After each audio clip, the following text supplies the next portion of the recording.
Good morning. 3 अक्टूबर 2025 के सुबह के समाचारों में आपका स्वागत है। कल का दिन भारत के लिए दो महत्वपूर्ण त्योहारों का दिन था। पूरा देश एक और राष्ट्रपिता महात्मा गांधी की 156वीं जयंती मना रहा था, वहीं दूसरी ओर बुराई पर अच्छाई की विजय का प्रतीक विजयदशमी का पर्व भी देश भर में धूमधाम से मनाया गया।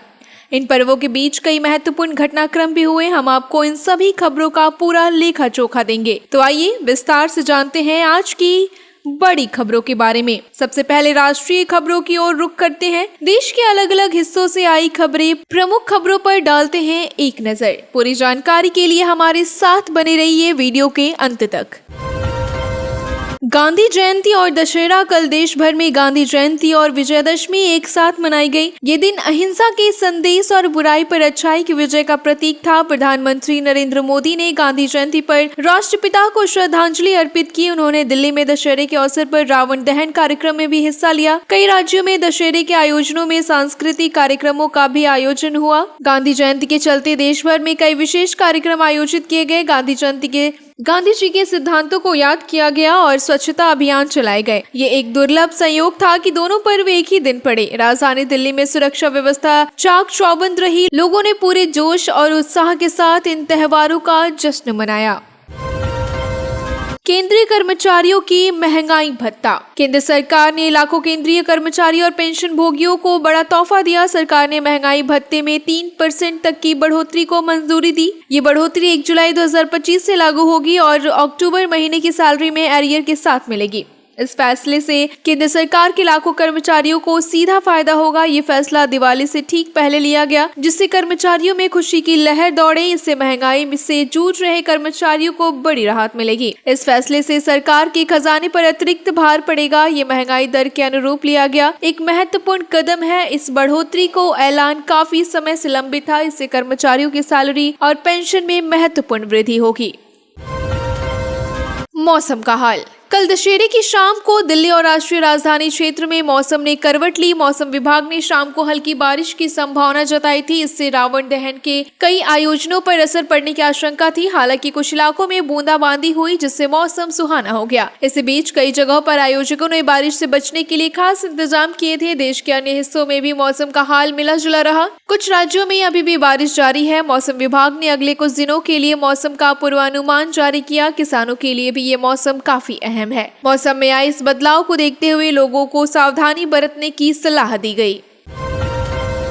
शेयर बाजार बंद। 2 अक्टूबर को गांधी जयंती और दशहरा होने के कारण भारतीय शेयर बाजार बंद रहा। एनएससी और बीएसई में कल कोई भी कारोबार नहीं हुआ। यह अवकाश पहले से तय था। अब बाजार में आज यानी 3 अक्टूबर को सामान्य कारोबार फिर से शुरू होगा। बाजार के बंद रहने से निवेशकों और व्यापारियों को एक दिन का आराम मिला। इससे पहले 1 अक्टूबर को बाजार में तेजी दर्ज की गई थी। शेयर बाजार के जानकारों का मानना है कि आज बाजार में उतार चढ़ाव देखने को मिल सकता है। अंतर्राष्ट्रीय बाजारों में आए बदलाव का असर आज भारतीय बाजार पर दिख सकता है। कई निवेशकों ने बाजार खुलने का इंतजार किया। आज का दिन बाजार के लिए एक नया ट्रेंड सेट कर सकता है। राष्ट्रीय दुल्हन मिशन। केंद्रीय मंत्रिमंडल ने 2025 से 2031 के लिए राष्ट्रीय दुल्हन मिशन की मंजूरी दी। इस मिशन का कुल बजट 11,440 करोड़ रुपए है। इसका मुख्य उद्देश्य दालों के उत्पादन को बढ़ावा देना और आत्मनिर्भरता बढ़ाना है। यह मिशन किसानों को दालों की खेती के लिए प्रोत्साहित करेगा। इससे दालों की कीमतों को नियंत्रित करने में भी हेल्प होगी। ये भारत की खाद्य सुरक्षा के लिए एक महत्वपूर्ण कदम है। मिशन के तहत आधुनिक तकनीक और बेहतर बीजों का इस्तेमाल किया जाएगा। इसका लाभ सीधे किसानों को मिलेगा। इससे भारत दालों के आयात पर अपनी निर्भरता कम कर पाएगा। ये मिशन ग्रामीण अर्थव्यवस्था को भी मजबूत करेगा। लेह में हिंसा की मजिस्ट्रेट जांच। लेह में हुई हिंसा के मामले में मजिस्ट्रेट जांच के आदेश दिए गए। यह हिंसा एक राजनीतिक रैली के दौरान हुई थी। इस हिंसक झड़प में 4 लोगों की मौत हो गई, जिससे इलाके में तनाव फैल गया। प्रशासन ने स्थिति को नियंत्रित करने के लिए कड़े कदम उठाए। जांच के आदेश के बाद उम्मीद की जा रही है कि दोषियों का पता लगाया जाएगा। हिंसा के कारणों की गहन पड़ताल की जाएगी। इस घटना के बाद क्षेत्र में भारी सुरक्षा बल तैनात किए गए। स्थानीय लोगों ने दोषियों के खिलाफ सख्त कार्रवाई की मांग की। सरकार ने प्रभावित परिवारों के प्रति संवेदना व्यक्त की। जांच पूरी होने के बाद ही पूरी तस्वीर साफ हो जाएगी। कंगना रनौत का बयान। भाजपा सांसद कंगना रनौत ने राहुल गांधी पर निशाना साधते हुए एक बयान दिया। ये बयान राहुल गांधी के विदेश दौरे के दौरान दिए गए भाषण को लेकर है। कंगना ने कहा कि राहुल गांधी देश की छवि को विदेश में खराब करने की कोशिश कर रहे हैं। ये बयान सोशल मीडिया पर काफी वायरल हो गया। कंगना रनौत अपनी बेबाक टिप्पणियों के लिए जानी जाती हैं। कांग्रेस पार्टी ने कंगना के इस बयान की निंदा की। राजनीतिक गलियारों में इस बयान को लेकर तीखी बहस छिड़ गई। दोनों पार्टियों के समर्थकों के बीच भी जुबानी जंग देखने को मिली। इस मुद्दे पर कई और नेताओं ने प्रतिक्रियाएं भी सामने आई। इस तरह के बयान राजनीति में आरोप प्रत्यारोप का हिस्सा बन गए। आंगनवाड़ी कार्यकर्ता का विरोध। पंजाब में 50,000 से अधिक आंगनवाड़ी कार्यकर्ता ने विरोध प्रदर्शन किया। ये कार्यकर्ता अपने लंबित मानदेय और अन्य मांगों को लेकर नाराज हैं। उन्होंने सरकार पर वादा खिलाफी का आरोप लगाया। प्रदर्शन के कारण कई जगहों पर आंगनवाड़ी केंद्र का कामकाज बाधित हुआ। आंगनवाड़ी कार्यकर्ताओं का कहना है कि वे पिछले कई महीनों से अपने मानदेय का इंतजार कर रही है। राज्य सरकार ने इस मामले को जल्द सुलझाने का आश्वासन दिया, लेकिन कार्यकर्ता आश्वासन से संतुष्ट नहीं और प्रदर्शन जारी रखने का ऐलान किया। ये मुद्दा राज्य सरकार के लिए एक बड़ी चुनौती बन गया। कार्यकर्ताओं ने अपनी मांगों को पूरा करने के लिए सरकार को अल्टीमेटम दिया। इस विरोध प्रदर्शन से बच्चों की शिक्षा और पोषण पर भी असर पड़ रहा है।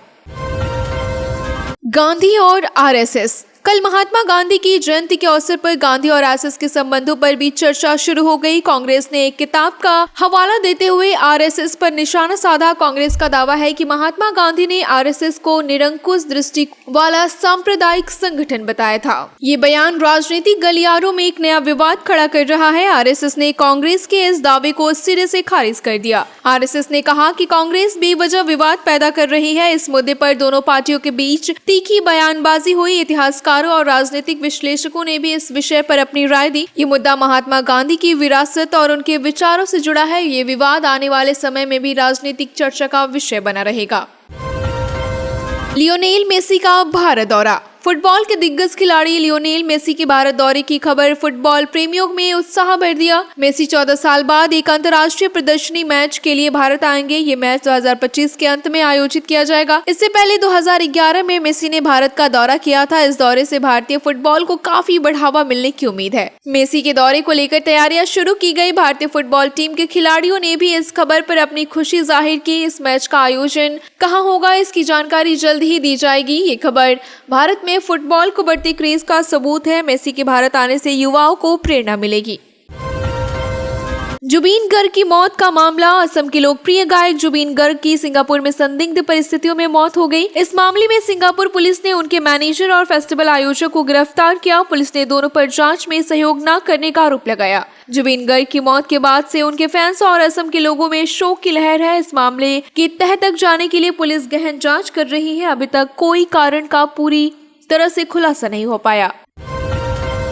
कांतारा चैप्टर 1 की समीक्षा। दशहरे के मौके पर रिलीज हुई फिल्म कांतारा चैप्टर 1 की समीक्षाएं काफी सकारात्मक आई। फिल्म को दर्शकों और समीक्षकों दोनों ने ही काफी सराहा। ये फिल्म कांतारा की प्रीक्वल और इसमें भी ऋषभ शेट्टी ने अभिनय और निर्देशन किया। फिल्म में कर्नाटक की लोक कथाओं और परंपराओं को बखूबी दर्शाया गया। ये फिल्म बॉक्स ऑफिस पर अच्छी कमाई कर रही है। दर्शकों को फिल्म की कहानी, डायरेक्शन और एक्टिंग काफी पसंद आ रही है। फिल्म की सफलता से साउथ इंडियन सिनेमा की धाक फिर से साबित हुई। ये फिल्म मनोरंजन के साथ साथ एक गहरा सामाजिक संदेश भी था। कांतारा की तरह इसका पहला भाग भी अपनी अलग छाप छोड़ने में कामयाब रहा। फिल्म का दूसरा पार्ट भी जल्द ही रिलीज होने की उम्मीद है।